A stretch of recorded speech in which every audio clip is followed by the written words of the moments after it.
talk about the current state of affairs in Israel. So Netanyahu unilaterally ended the first stage of the ceasefire with Hamas when all the hostages had not been released. They're currently have a full embargo on Gaza. There's no food, water, or medicine entering the Gaza Strip. They're intentionally starving the people to death.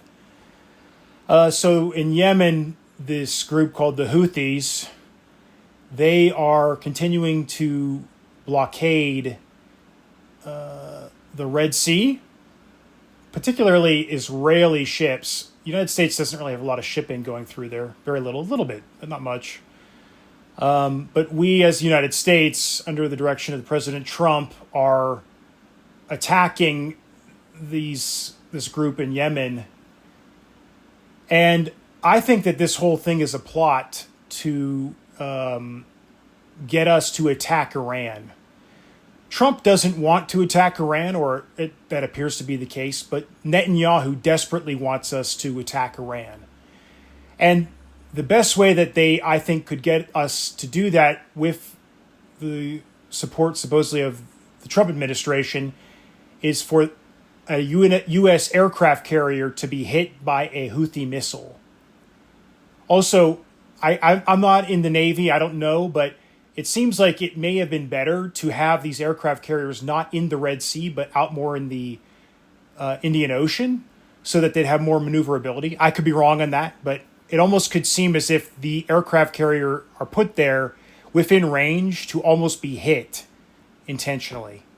Now, of course, the president can't tell the captain of these battle group to get hit on purpose, but if he orders them in such a way, it could make it difficult for them to outmaneuver these missiles and to potentially get hit.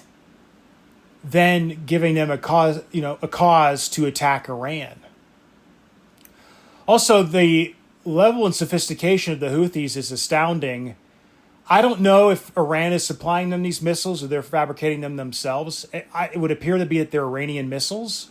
Also, it seems that if they are Iranian missiles, the Iranians are using the Houthis' attacks to gauge Israeli anti-ballistic missile defense capabilities in the event of an attack.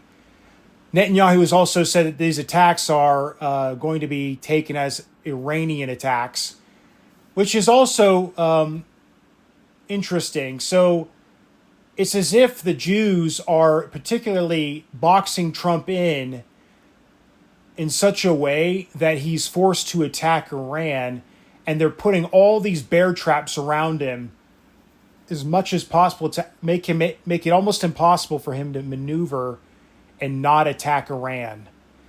Or it could be their intention all along. We can see that they're having negotiations with Iran right now, United States and Iran. But that may just be a ploy to make it seem like they were negotiating, but it was never in good faith. Like the intention was always to attack Iran. And this is just a way to give the American people the false impression that there was any other goal.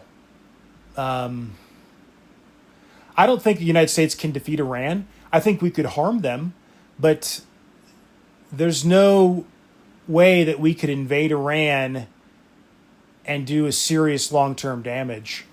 So John Mersheimer, he thinks that the entire purpose of the Jews in Israel is to create a major conflagration in the Persian Gulf.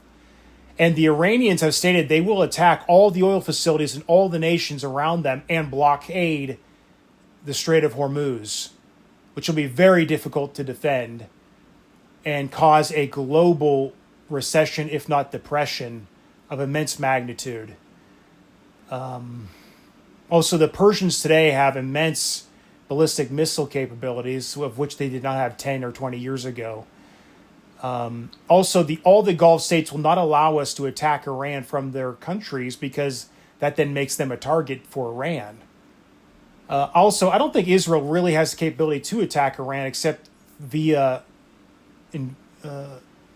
violating Iraqi airspace, which may work here and there, but in the long run, I don't think is viable. So they desperately need us to attack Iran to give them cover for their final solution. Also, if you look today in the news, the Jews have voted to invade northern Gaza and push all the Palestinians out of the top third of the strip. And I think they're going to ratchet them into the southern strip, then foment an attack on Iran. They may even carry out a false flag on a U.S. aircraft carrier or shoot down a U.S. jet or ship to box Trump in to force him to retaliate. Things are not looking good. And ironically, I think if this attack does go through with this crooked Netanyahu, who will go to prison once he's out of office if he doesn't think of some way to alter the Supreme Court and so forth.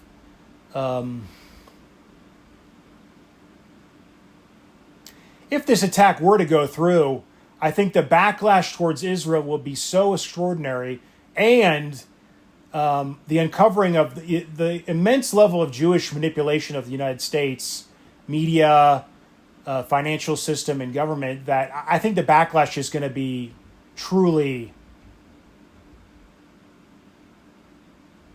extraordinary, almost levels perhaps of 1930s in a European country or two that we are all familiar with. So this is a Pyrrhic victory. This is really a form of a defeat for them. Maybe that's what they want. They want all the Jews to come to Israel and leave all these countries. I don't know. We live in extraordinary times today, and I would like you to comment if you know. We're a small group of people that have seen things like this for years now, way ahead of the normies, and it takes. I think some of us are maybe 10 years ahead of what the rest of the population will see, or even decades or generations ahead of the willful blindness of the majority who don't want to see the uncomfortable truths that are right in front of them until it's too late.